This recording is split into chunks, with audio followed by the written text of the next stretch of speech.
Hello, you are very welcome along to this week's RTÉ Rugby podcast, and we have a busy show for you this afternoon. A 24-13 defeat for Ireland against South Africa for us to talk about, but it doesn't quite tell the full story of the game. Bernard Jackman and Mike Ross are with me on the couch this week. Fellas, how are we doing this afternoon? Good, thanks for having me on.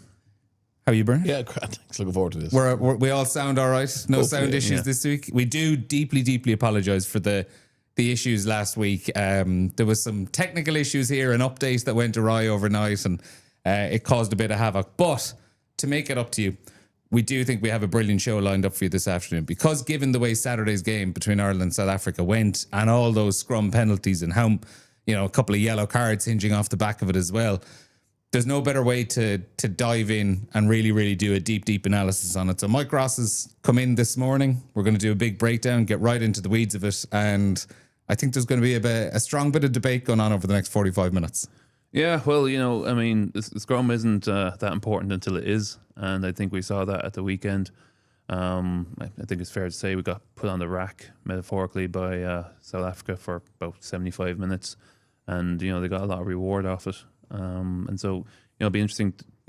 I have my opinion on it. Birch has an opinion on it, so we'll probably be getting into it a bit on what actually went on at the weekend. Yeah, I think people have the reputation out there. It's the scrum halves who are the argumentative ones. I think we're going to learn a lot about what front rows are really like this morning.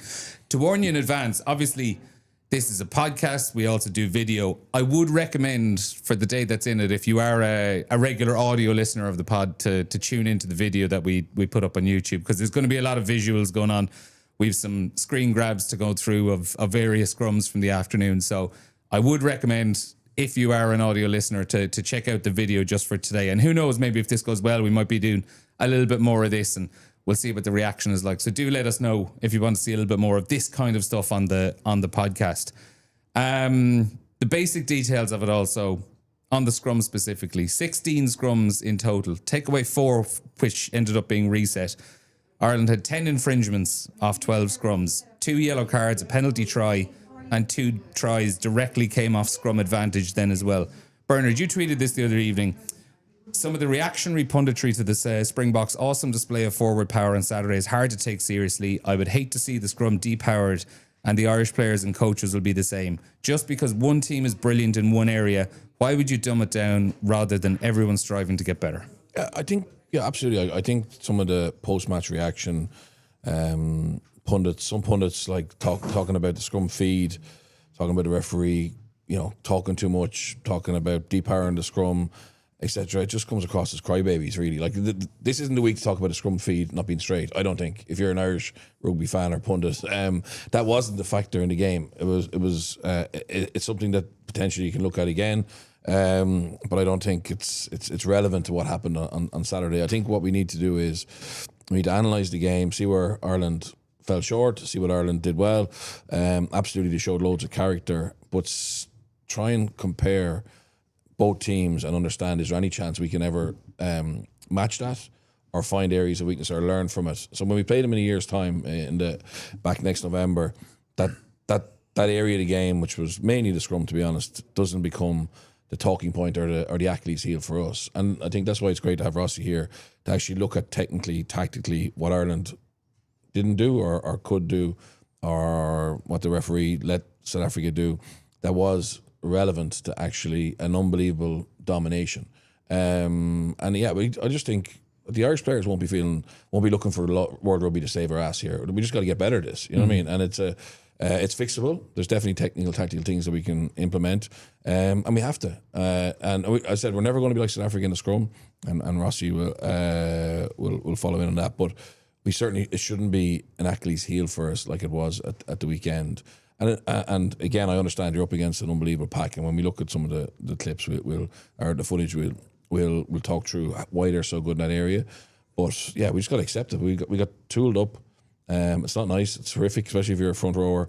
I've been as packs have gone back, and it psychologically affects you. We showed loads of character, but realistically now you have to go. It's like England 2012 when Rossi was injured. From that, Irish Rugby put in place a programme, a philosophy, a mindset that it wasn't going to happen again. And unfortunately, it's whatever. 13 years later, it happens. at home in our own backyard. It's all cyclical. It all comes around eventually. As Bernard was kind of saying there, I think whether or not people agree or disagree with the calls that are made on the day around the scrum, kind of reducing it to, I suppose, using the scrums as an excuse to write off the spectacle and kind of disregard the match is ultimately pointless, isn't it? Yeah, I mean, one of the great tragedies for me in rugby in the last few years is they've changed that. Held up over the line to be a goal line dropout. Because I think there's great spectacle in the series of 5 metre scrums. Now I might be. Thank God for Ireland. There might have been a few more. Yeah, I might be alone in that, but look, I mean, it's games within games, and I think sometimes as commentators we don't, probably because it's backs commentating a lot of the time, we don't get into it enough, and don't enjoy the little competition within a competition for what it is. Unfortunately at the weekend we lost, I'd say, all those competitions. You referred to, like, I think we had about four feeds in our own ball. I think James Ryan going off was kind of big impact on the moment. After that we resorted to Channel 1 ball. Birch, I don't know if you noticed that. Yeah. Kind of in and out, and Channel 1 is striking between the two flankers. Channel 2 is between the two second rows. Channel 1's quicker. So if you're watching it, Caelan Doris is picking out from between the two flanker in the second row. Gets it out quicker, but which is smart enough by Ireland. But yeah, they're gonna have to wear it.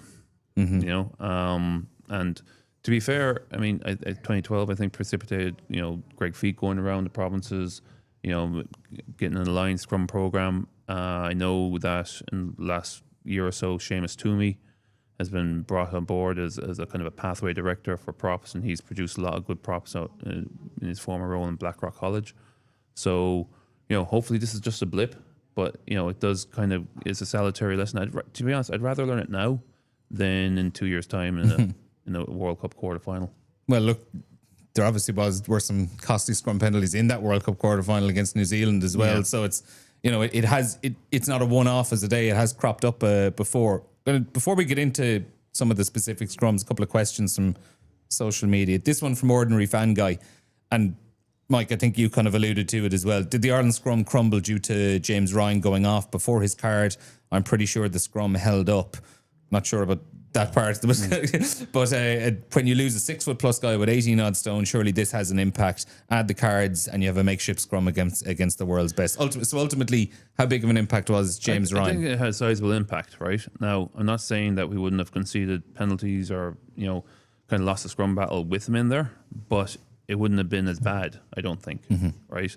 You're taking a guy weighing about 120 kgs out of the mix. He's your main tight head lock, which as a tight head, having a good tight head lock is hugely important.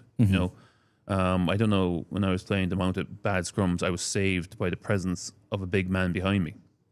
So you take him out of the pack, you lose weight. We're already giving up like 30, 40 kilos to him anyway.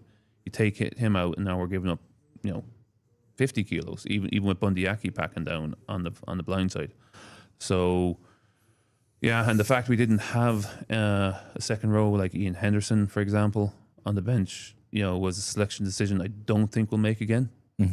Because now we have Ryan Baird and Tyg Byrne in the second row, and neither of those guys are tight head locks, and both of them are probably around 110, 115 kilos, which is decent for a line-out lock, which is where they often operate. But you lose a lot of power with Ryan off.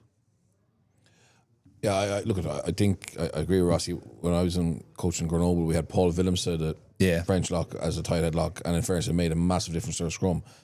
But it wasn't.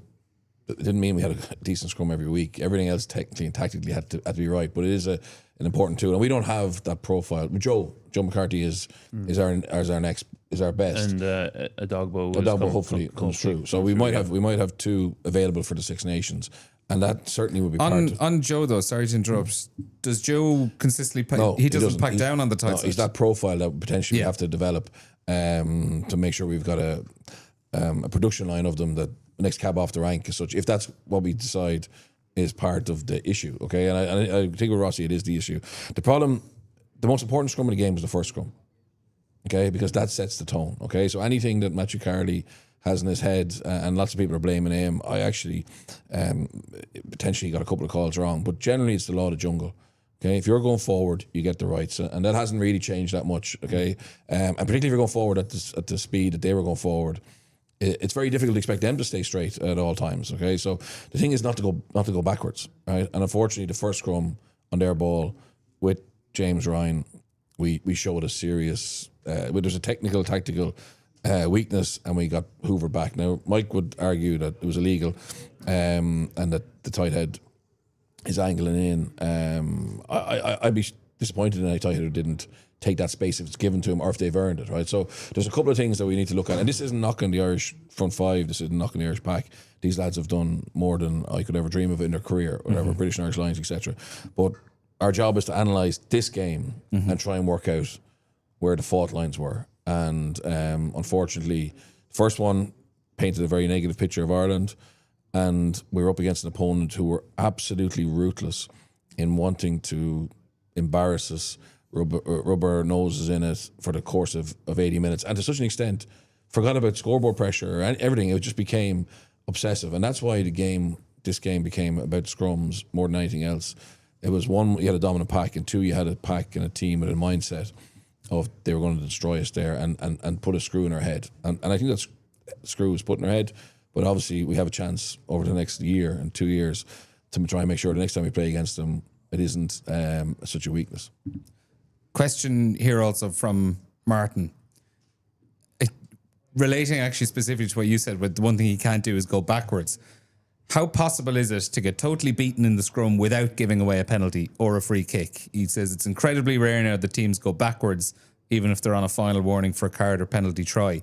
So are players deciding to infringe in these situations, or are they just unable to stop it? I suppose in essence the question is kind of like, rather than infringe, is the option to just keep going backwards? It's really hard not to infringe, right? If you're going backwards, I mean, you're going to go up, down, left, right, and because you're going backwards, it's deemed to be your fault, right? The other option is just leave them walk you over your own try line. With neither is good, and that's the problem when a scrum is on top as they were. It's like a snowball rolling down the hill, right? So you get penalties, right, and then you get yellow cards, and that's not going to improve the opposition scrum. It's not like we'll go down to 7 men. We'll be a better scrum now. So it kind of has a momentum all of its own, and I think we saw the effects of that on Saturday. Lose James Ryan, scrum gets weaker. You lose Andrew Porter, yellow card, scrum gets weaker again. I think we had probably 5 different pack combinations at the weekend. With people coming on, coming off, Bundy Aki going to 6. Keenan Prendergast coming on, Tyg Byrne and Ryan Baird in the row. It was a bit of a chaos actually at the end of it. And as Birch mentioned, South Africans, once they have the foot in your throat, they're not leaving it off. Yeah, I think before we get into the actual what happened, the question mark and Monday morning quarterback here, but could Ireland have had a lock on the bench? Should Ireland have a lock on the bench? Could Ireland or should Ireland have started Kelleher ahead of Dan Sheehan? Okay, for horses for courses, right? If he is the best scrummaging hooker, which we believe he is, would it have made more sense if Porter's in the firing line for referees to start Paddy McCarthy, who looks to have a tighter connection with a hooker than Andrew does, okay, at the moment. Not saying he's more powerful. Porter's phenomenally powerful, brilliant player. But again, you could have Porter, an experienced loosehead coming on, potentially to problem solve rather than a young second starter in Paddy McCarthy. Was it the right thing to do to go 5-3 against them? I know we don't have a million options, but these are the questions that Andy Farrell and his coaching staff will be ruing over, and they'll be looking at what other teams have done against South Africa to try and negate. And I know John Smith said last week, be careful of altering your game plan too much when playing against South Africa. But unfortunately, they are the best in the world at the moment, and you don't want to get pinned in the one area of the game that if you are showing weakness, there's no escape from it. Like people are saying to me, "Oh, why should you get penalties? You don't get penalties if your passing is poor." Right, but it's totally different. Yeah. And one of the prerequisites for one of the things that makes rugby unique is it's a game for all shapes and sizes. You depower the scrum, and you effectively make the game even less. You make less space in the game because you've got smaller men playing prop, smaller, lighter, more mobile players playing prop, and there's less space. So there's a consequence to everything. I think the beauty of this is that if you put investment and time in your Scrum program, which the Boks do like no one else, and you create this culture of scrummaging, and you should be able to get the reward for it. Unfortunately, the weekend we suffer for that, but rather than cry about it, just say, look, well done. Like that, what they did is magnificent. Really, it's actually magnificent. The timing, the power, the connections, whether it's legal or not. And I think it's mainly legal. Rossi doesn't agree, but I think we have to go hats off to them. Hats off to them. We can't expect the referees to save us here. We just need to get better at what we do. Mm-hmm. To go back on, as you mentioned, the selection stuff, like, to be honest, it's not even hindsight calls, or as you're saying, like Monday morning quarterback. We were talking about this last week, and talking about the pros and cons of maybe starting a Paddy McCarthy over Andrew Porter. So it's not as if that thought just pops into people's heads immediately after the game. No, we push it, but we don't have to live by it. Yeah, they have to make the decision. But I'm just pointing out, like, it's not complete hindsight to be bringing that up.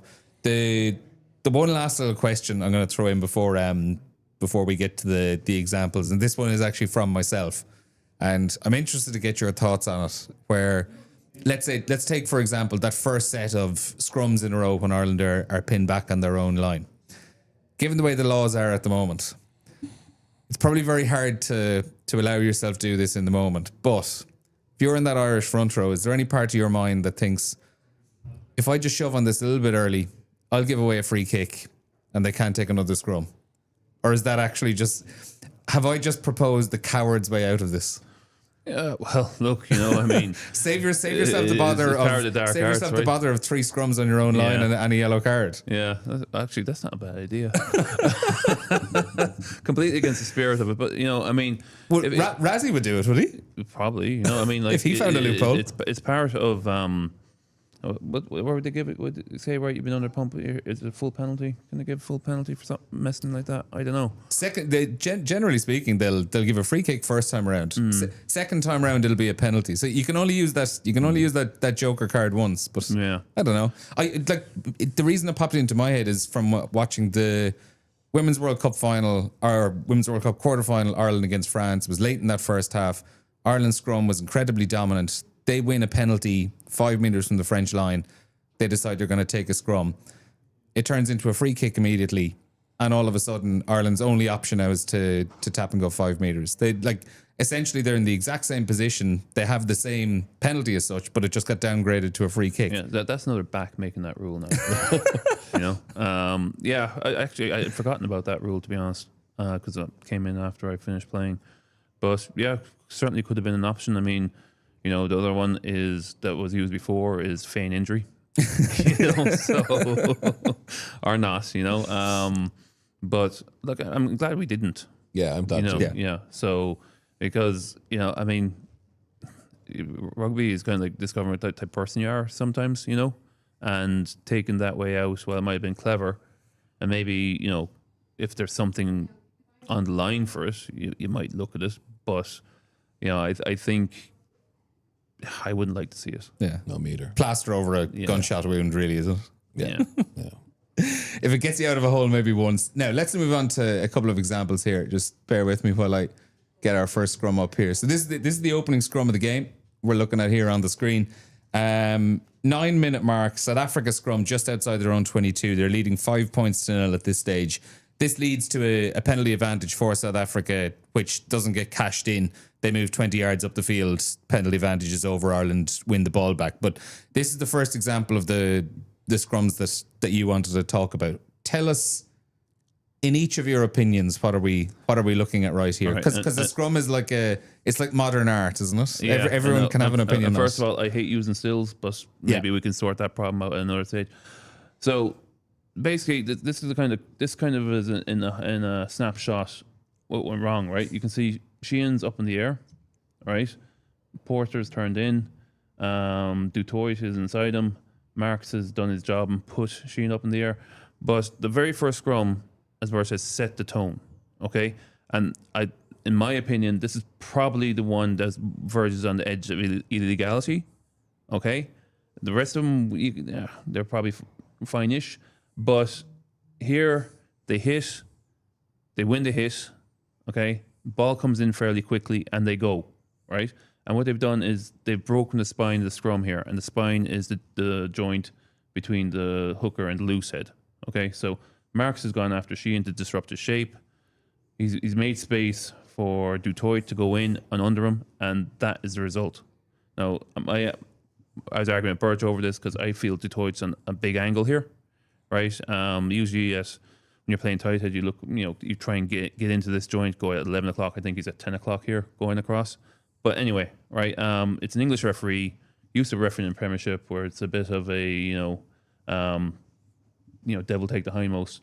So this is probably the most critical scrum in the game because it sets Mac Harley's ideas going forward.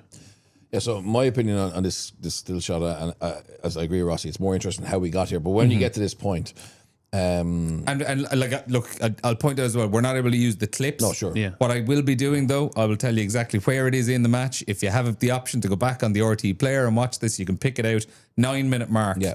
In the game, just outside the South Africa 22. No, but so for me, I thought it was very, very smart by the Boks because there's no massive hit in the game anymore, but there's still a race across an imaginary access line, and the Boks consistently won that. Their punch, they put so much effort into the amount of force that they can generate over a very small area of space to basically knock the opposition front row back. So effectively, after a lot of our engagements, I felt that the Irish front row and the Irish front five ended up very long in their bodies, whereas the South Africans punched and effectively caught us back before we could get into that load position.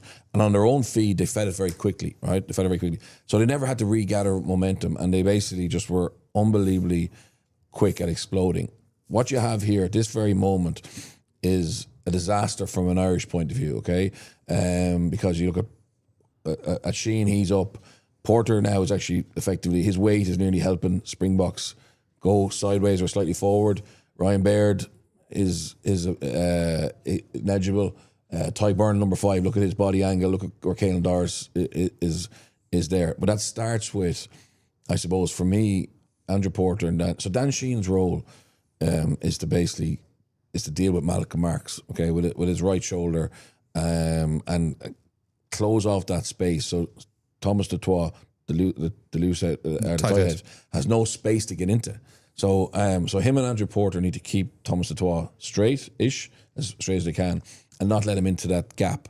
And effectively, once he gets in there, it's all over. At that very moment there, you've got 8 Springboks pushing against four Irish fellas, right? And that's the problem. So once you lose your angles, and the opposition keep theirs, even if it's not going at 12 o'clock, if it's going at 11 o'clock, 10 o'clock, 1 o'clock, 2 o'clock, you're absolutely goosed because, as you can see there, there's 4 Irish players who are going, their angle is going to the stand if you get across the pitch rather than any way forward. And unfortunately, we saw that picture a few times during the game, and then we saw less bad examples for Ireland, but still dominant South African body position.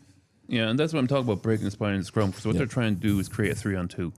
All right, so they're kind of trying to make Porter irrelevant here. Yeah. So he's left him behind him. So you can't affect that scrum now. Right? The only thing you do is try and chase it sideways and hope for the best. But it starts with, as Bert said, the initial impact. We lose the first 6 inches, and scrums are a momentum thing. Once you take the first step forward, it becomes easier and easier to take the second, third, and fourth step. Yeah. Sometimes against weaker opposition, not as bad as that, but effectively the tight head can get into that same space as the Dutoit is there, and a strong loose head like Porter can effectively still come back at him and pop him. But they didn't. There was no second chance against the Boks. Like there was no. I didn't see it, Rossi. I thought when they got into that space, They continued to explode. They were aggressive, ruthless, connected, powerful, heavy, everything you would want in a scrum, and it was so impressive. As you were saying, what you're seeing is Thomas Dutoit coming in at the 10 o'clock angle, 10 or 11 o'clock, whatever time of the day people want to call it, but coming in just at that angle. From Andrew Porter's perspective, is there something he can do to not allow him that initial space? Can he be a bit tighter as they're setting up? Possibly, but you know, like Marks makes the space for Dutoit as well, right? Because he's targeting Dan Sheehan's right shoulder to try and lift him up and give him some space. Now, if you've got a tight head going at an angle like that, you kind of need your own tight head to come across to balance it out a bit. To balance it out, right? Because, you know, if you're looking at the vector of the force, I mean, he's going here and he's there. So you need someone coming across the other way. So you kind of need Furlong to recognise, well, once that happens, it's too late, right? Yeah. But from subsequent scrums, you need to recognise that I'm going to have to come across here a bit and counteract what's happening, you know. And I don't know, like, I've only decided to look at, so I didn't really get to see too much of it happening. And then James Ryan went off, so then it became hard. Yeah, so James Ryan's on the pitch at this stage. It's worth pointing out as well. Yeah. Let's move it on to the next one here. So scrum number 2, we're going to look at. So this is, for those who want to watch back on the match footage, 28 minutes played. This is the real start of the. I know, like the first scrum, that was the start of the penalties, but this is the start of the real pressure that they were putting under in Irish territory. Just under 28 minutes played. Ireland are down to 14 players at this stage. James Ryan has been red carded. Ryan Baird has gone into the second row. Bundyaki is over on the blindside flank. This leads to a South African penalty, which they kick for touch. That becomes a maul penalty, and then more scrums and the second try off the back of it. Bernard, can you give us an idea? This is scrum porn here in terms of an image, right? Like, for me, it's a beautiful body profile of the Springboks scrum. The ball is on its way back to the 8's feet. They're very straight there, Rossi, as in the Springboks are very straight, very connected. And unfortunately, Ireland have buckled on this left-hand side. And you can see, unfortunately, Porter's angle, he's actually heading towards the touchline at this very moment. And I think that you can't expect the South African tight head to change his angle to try and go one-on-one with Andrew Porter here. He's going to stay as straight as he can or slightly on the angle in. We just can't let him into that space. Yeah, and like you can see, we're compressed here. Yeah. Right? So we've lost the initial engagement. Okay. They're longer and lower than we are. Right? So they've won the engagement, and now he's on at 11 o'clock and he's going into the joint and he's going after, you know, Dan Sheehan's left shoulder. And as soon as we lose that and we our hips go away from us, done. Mm-hmm. Yeah, sorry, when I said the image, I'm talking about the whole 8 of South Africa against the whole 8 of Ireland. Look at the Irish second rows, their body position. Look at even Doris is trying to catch up there, but the whole thing is crumbling in front of him. Our length of our scrum there is probably 70% of the length of the Springbok scrum. And I suppose you're talking about all of those South African backs are parallel to the ground. Yeah. You could balance a pint glass on any one of them in theory. On the angles, so like we're talking about Thomas Dutoit here, the 11 o'clock angle. Yeah. In the grand scheme of things, like going in at that kind of an angle, it's a subtle enough angle, isn't it? Like for a referee to be looking we're not talking about he's like completely shearing across the side. No. That is for props. That is like that's a nice subtle and that's slight little angle to take. That's generally where most tight heads will end up. Yeah, you know, going at that angle because you're trying to, you know, get in the hooker as much as you can. You know, narrow your surface area for the loose head to push, lower surface area here, the less he's got to push against. You know, so you can see his where his bind is. You know, so he's pulled that back so that instead of doesn't keep it wide, keeps it narrow. Also, he can work that joint. Look at Malcolm Marks there. You can't actually see him. That's how he's in an unbelievably good position. Like I've been saying it for years. Do not underestimate the power of an unbelievably good scrummaging hooker can have. And I think everyone's talking about Thomas Dutoit. Malcolm Marks was the glue in this. He was so destructive, and that made Andrew Porter and Dan Sheehan really struggle to stay connected. Can I talk about the binds? You mentioned Dutoit's bind. Yeah. Andrew Porter's bind, that is something that gets talked about a lot. He takes a short bind, the elbow often points down towards the ground.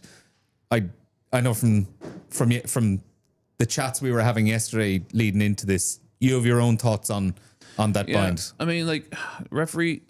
Okay, so this is the elbow down isn't illegal in itself, right? But referees, they're often under pressure decision making, and there's some directive went out that if the elbow's down and it goes to deck, it's the loose side's fault. Mm-hmm. Okay, so it's a bit of a shortcut. It's not illegal in itself. I mean, where I feel you get into trouble is if it hits the deck and it's deemed your fault because to talk about painting pictures, right? Yeah. So I mean, I'm not sure why he persists with it, right? Probably because he feels stronger and more connected with it. I mean, or maybe it could be who knows, the shoulder flexibility thing, because going over onto the back, that's quite tough, right? You go down here, you feel a bit more compact, more powerful. But yeah, so I'm not overly worried about the bind that he has there. But is it an issue where we know by now from a technical point of view, from a refereeing point of view, it's a different thing. we know by now the referees are looking for that, and that's one of the pictures they're looking for. Yeah, and I think just this image here, I think if you think about it, if where Andrew's elbows down here, I definitely would feel a stronger position for him to go and explode there and pop the twa. Yeah. Because obviously he has that arm underneath him. He's more powerful than having his arm extended. The challenge is, Mike's right. It's not illegal to have your elbow down, but if the referee's interpretation is if a scrum collapse and the loose head has his elbow down, they're going to penalise him. Mm-hmm. It might as well be illegal. Like we're dealing with the interpretations as much as the actual law. So yeah, I think it's an issue. I'm surprised it hasn't been coached or he hasn't adapted it. Mm-hmm. If it's an area that the referees are examining. Yeah, it's certainly one to look out for. We'll move on to our next example here now, which is going to be scrum number 3 of our slides. So this is the fourth South African scrum of the game, just under 32 minutes played. This is actually just maybe a minute or two after the previous scrum we had. So it's really just 5 meters further in field because it came off the penalty advantage from the previous scrum. Tommy O'Brien gave away the high tackle penalty. So South Africa decided to just move in field and take this penalty. Ireland's still on 14 players. This is actually a reset, though. This isn't a penalty either way. No. Why and how was this a reset rather than a penalty one way or the other? Because it came up. The question. And the reason I clipped this, right, is because this is one of the instances where we don't lose, our joint doesn't get fractured. Yeah. Right? So you can see where the pressure is going, okay? But instead, like Dan Sheehan actually fractures Marcus's joint. Yeah.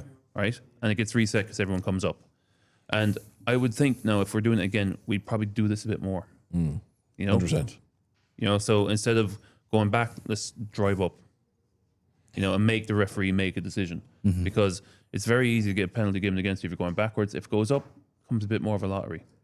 Kind of comes to like someone who just needs to swallow your pride a little bit and stand up as well. Well, I don't think standing up is swallowing your pride because actually to get up, you've got a lot more right than you have not being able to get up. And look, it's not ideal. It's you're firefighting here when you're talking about this. But probably I'd say when John Fogarty and the forwards review this, they will, while they find better solutions for it long term, they will say like, how could we have actually negated some of this? And I think being able to get up, being able to maybe go to ground on engagement.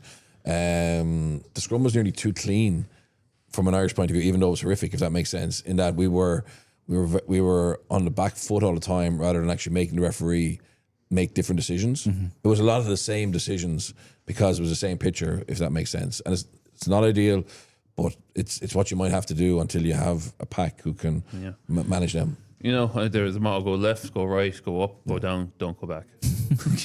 Just make the referee make it tougher for the referee to make a decision. All right, we'll move on to the next one because this is pretty much straight afterwards, 6th scrum of the game. The clock is in the red by now. So this is, this is a good few minutes later. This is just after Jack Crowley has been sent to the sin bin. Sam Prendergast is also in there. So Ireland are down to 13 players at this stage. The pack is restored. Cian Prendergast has come on. Ryan Baird is in the second row. Prendergast is in the back row. It's also the first scrum that we have right after Vilko Lowe and Gerhard Steenkamp come on as well. So a fresh set of legs in the South African second row, or in the South African front row, which was a sight to behold in the moment at the ground. Yeah, I said it was like a tag team getting ready to run in the WWE or something like that. Yeah, and Razzie Erasmus standing down there like Vince McMahon sending them on. Yeah, but no, it was a great bit of tactical from Razzie, but like here comes the new boss, same as the old boss. It's kind of again, he's got the same picture. Wilco is heading again for the joint, right? He's heading into it. And like, I'm a huge admirer of the two South African tight heads, by the way. I think if you're designing a video game character, right, and you put all your points into scrummaging, it'd look like Wilco Lowe. Yeah. So but yeah, I mean, it's just more the same. Again, they've just come on, they're fresh. The Irish front row was oh great. Seeing two mutants running onto the pitch again. Yeah. But yeah, we're down. Is this a 7-man scrum? I think, is it? No, this is 8-man. 8-man. Yeah, Eight man? yeah. It's a full forward pack, but there's two backs. in the sin bin. Yeah. So Rossi, let's just look at this, right? So you to play tight head. Did you like to get into that 11 o'clock? I loved it. Loved it. Okay, right. Yeah. What loose heads? What would a loose head doing to you would stop you getting into the position you wanted to be in? It would he'd have to kind of get me under me, or I'd have to be blocked from getting in there. Yeah. So the danger is if he goes for this, right, and he doesn't get in there, yeah, he turns sideways and then he can be picked up and thrown over his own second rows. So that's the danger. Okay. But to do this, you have to earn the right. You have to go forward to get in there. If that makes sense. So you have to go forward first before you can get in there. How much more difficult did it become to find that space when things went from the old hit and chase days to the crouch bind set? It was a bit of an adjustment, right? Because you could hit and chase and use the momentum, whereas with the crouch bind set, it's more of a wrestle. And do you know what? I actually preferred the wrestle after initial adjustment, because it wasn't just a case of whoever won the initial engagement won the scrum. There was an opportunity to recover and ongoing battle and readjust. Yeah, I think when the hit was there, we used to say hit 80%, win scrum 20%. So if you won that hit, the pushing was only 20% of it. But now, obviously, it's more of a battle of angles, of connections. But Rossi, okay, obviously you said get blocked, so the hooker would block you. Yeah. Okay. What would the loose head hit? Where would his angle be? Where would his hips be? Would they be going at 1 o'clock like we are here, or would he be tighter to the hooker and hitting you out? Well, it's hard to hit me out because I'm straight on his inside, right? So he's only got his right shoulder to work with. But yeah, look, I think the hip connection could probably be better. But again, this is a still, so you need to look at the scrum as how we end up there, because once you start taking steps in, that kind of turns the loose head in a bit as well, to try and stay connected with you. So yeah, I mean, like once the tight head gets into that position, it's very hard for loose head to come back. I mean, Porter's probably trying to pick up his right shoulder. Yeah, trying to squat him. I thought there was a bit of there was a consistent height variation between Porter's hips and Sheehan's hips, and I also thought that Porter sometimes, not picking on him, just analysing what we can see. But he's the player, the Irish player that we're seeing most of. All these angles are this side, whatever. So unfortunately, we have to look at that. But I thought sometimes his outside foot, his left foot, was quite wide and quite forward. And I think for me, the loose head should be putting a little more weight through their inside foot, Rossi, that to basically be able to keep that tight head at least honest as possible. Yeah, generally, like I never played loose head myself, right? Actually, I played once, but yeah, you on your tight head, most of your weight's going through your left foot. Yeah. On loose head, corollary would follow that most of your weight should be going through your right foot. So these are little things technically that Ireland will be looking at far greater detail than I can say. But just that, if you want to give our viewers an insight into potentially where the fault lines were. I think they're issues. Yeah, and it is really good to point those things out, that for such a large set piece where there's so much power and gigantic individuals, it is worth pointing out, like, these tiny little things make such a difference, of a right foot being 20, 30 meters forward or back one side or the other, like tiny little minute details. Yeah, and especially with the problem we have is that the Boks don't rely on their weight or their size. They match that with really good technique, really good tactical, and like they're a little bit. I spoke to their scrum coach last summer, and he was saying it's a little bit like the rowers trying to find out the best combination for the boat. Like, they're constantly working out, well, what 3 or what 5 can create the most power, you know, and they can do that. Even this week, they're like, I saw Dan Human was asked, because obviously they've lost a lot of players for the Welsh game. Are you doing live scrums? Yes. We always do live scrums, you know, and every live scrum session they do is an opportunity for someone to go up or down the pecking order. And again, we don't have that competition as such, but I think that they've invested in this for the last 6-7 years. And on Saturday they got their greatest reward. Well, sorry, the World Cup final against England, they got the greatest reward for it. But Saturday it all came right, because technically, tactically, and size-wise, they have it all. Absolutely. So this ended up being the penalty from which Andrew Porter got the yellow card, and then Paddy McCarthy came in afterwards. This is probably the moment where I was suggesting earlier on, do you know what, I might just offer up the free kick and get out of here. But let's go on to the next one here now. We're into the second half at this stage, I believe. Yeah, and this is the first Irish ball that we're going to be looking at so far. This is 52 minutes played. Caelan Doris and Ryan Baird have just disrupted and held Jasper Visa up off a maul gun towards the line. You can see Ireland are pinned back. They're under a lot of pressure. This actually resulted in a phenomenal kick from Jameson Gibson Park. Like, just look at the position they're in right now. He manages to get a low box kick to go out of play about 2-3 meters inside the Irish half. It was a sensational kick, but I suppose with so many infringements on the South African ball, this was an example of a scrum Ireland won. Can you tell us why you wanted to talk about this one specifically, Mike? It just shows, again, you know, what they're targeting, right? So Marks is down, Sheehan's up. Okay, we get the ball away by the skin of our teeth, you know. But I see this picture going up rather than going back. Yeah, I think in this picture you can see actually what Mike said earlier on about Furlong trying to come back across and protect. So if you look at both tight heads here, well, you can only barely see their tight head. Well, you can see him, but like Furlong has reacted to that by going in on a 9 o'clock, whatever. And effectively what happens is there's no space for anywhere to go. Yeah. Because if you look at Burns' body shape, Burns is still connected to Tig, Prendergast connected to Tig. It's not perfect, but Peter Steph-Detroit has popped up. There's a Quagga, no, Jasper Visa's popped up. So this is one of the few examples where the Springboks didn't have eight in a good position. But Furlong, he reacted to the power coming from the other side, and effectively we didn't go back. We didn't go down. We popped up and we were able to play away. But this was our ball. Yeah. The problem is when on their ball, there's no mercy. You know? How much does to mention since how much is the feed coming into it? And we kind of said it at the start. I think you said it, Brian. You don't want to make this a conversation about if we make straight feeds, that's going to. I'm going to have a rant about the feed now. Go for it. The feed is here to stay. Yeah, we're never putting it under people's faces again. Okay, because if you just imagine you bend over, right? You put 200 kilos on your back. Now I want you to stick your foot out, level with your face. You can't do it, right? So if you had a straight feed, the ball just sit there in the middle of the scrum until someone pushed over it.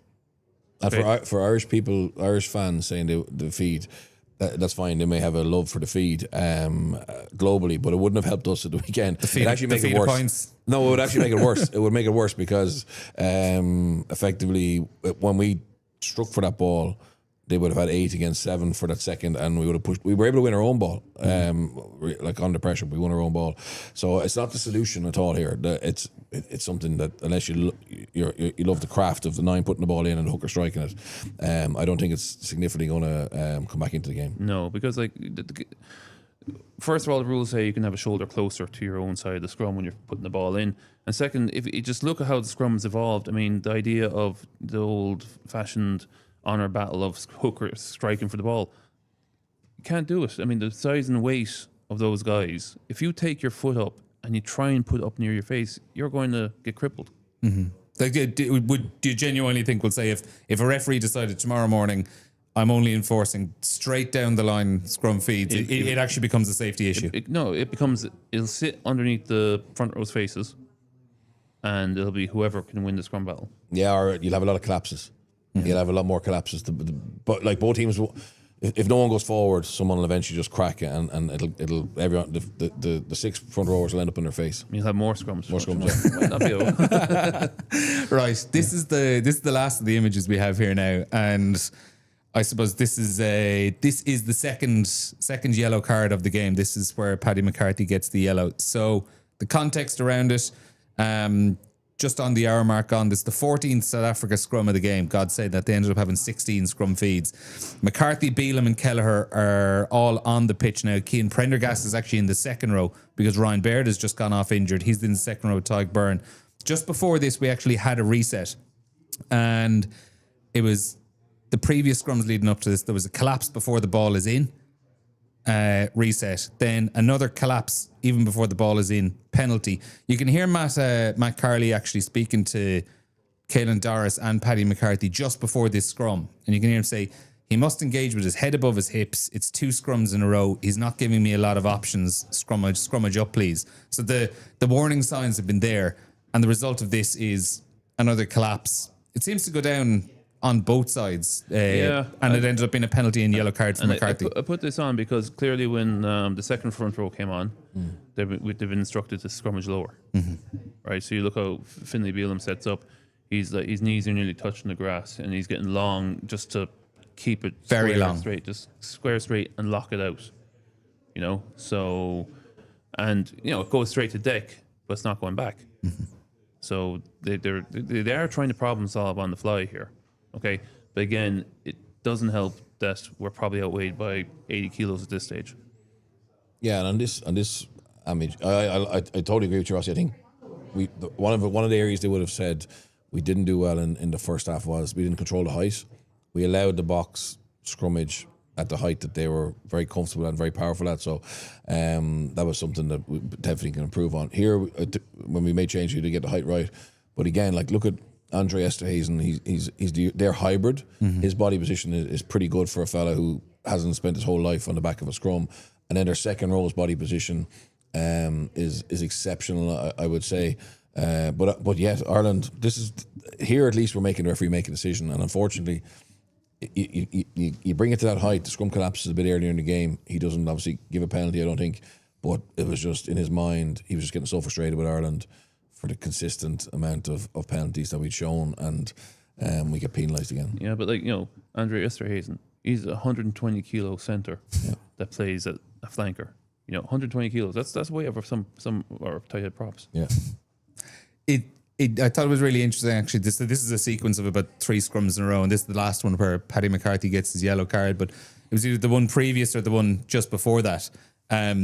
You could see on this side. So it's Beelum against Garrett Steenkamp here. And on one of the scrums, I did think it was very, very interesting. Steenkamp he doesn't engage with the same level of kind of punch that he had been on the previous ones. And I think Beelum kind of was expecting a little bit more, and as a result ended up pancaking, and that kind of resulted in one of the penalties. It was just a very nice little kind of subtle, I'll go in. It wasn't that he wasn't taking the hit; he just wasn't taking the hit, but the same way that he had been previously. And I thought it was just a very cute little way of playing things out.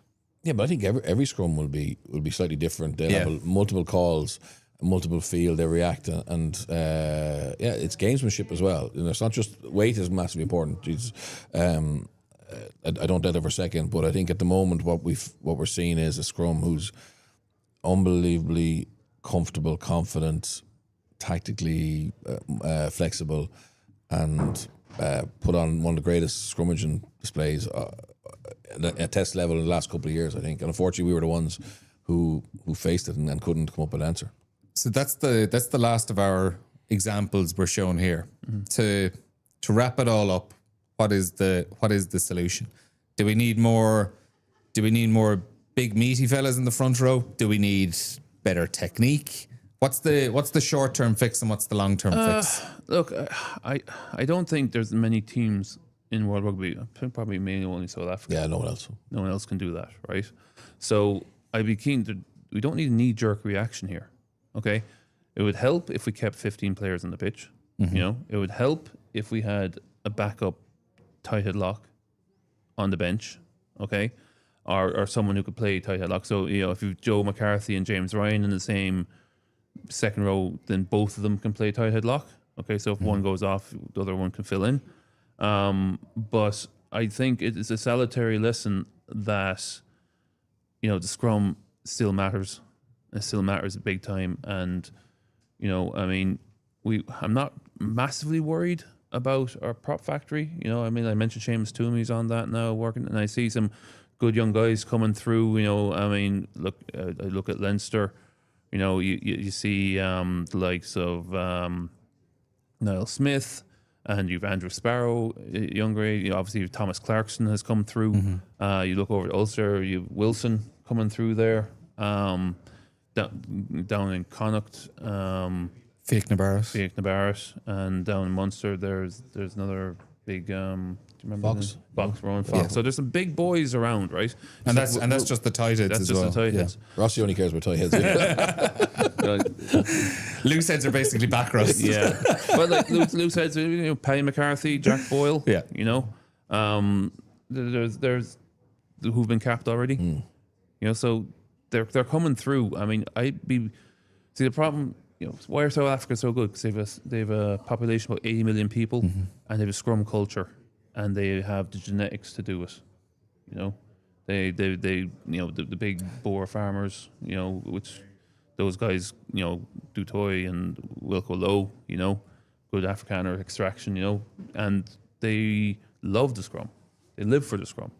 Yeah, but so there's the answer, Rossi. The answer is so we have personnel coming. We have personnel in the team who've done this at the highest level and matched the Springbok pack in the past. Now I think it's the scrum culture. And it starts today when people are doing dedicated podcasts on RTÉ about it. Yeah, I've never got more phone calls in the last few months than I did Monday, Tuesday. Yeah, You know? but I think what we need to do is we need to go back to where we were under Fiki, where we nearly have an Irish scrum philosophy that's, and I know Seamus Toomey's in there to do that, but effectively what you need then is you need it to be put into play at test level. In a very consistent way. We can match this scrum, but not without unbelievable technical and tactical attention to detail. It's like what you were talking about a couple of weeks ago when we were talking about the line out issues, and you were saying doesn't really feel like there's a player in that group now who is like the complete line out nerd that Paul O'Connell would have been back in the day, where all they want to do is sit in the analysis room and pore over lineouts and try to figure out little things. It's kind of the same idea, isn't it? Yeah, I mean, look again. Maybe it's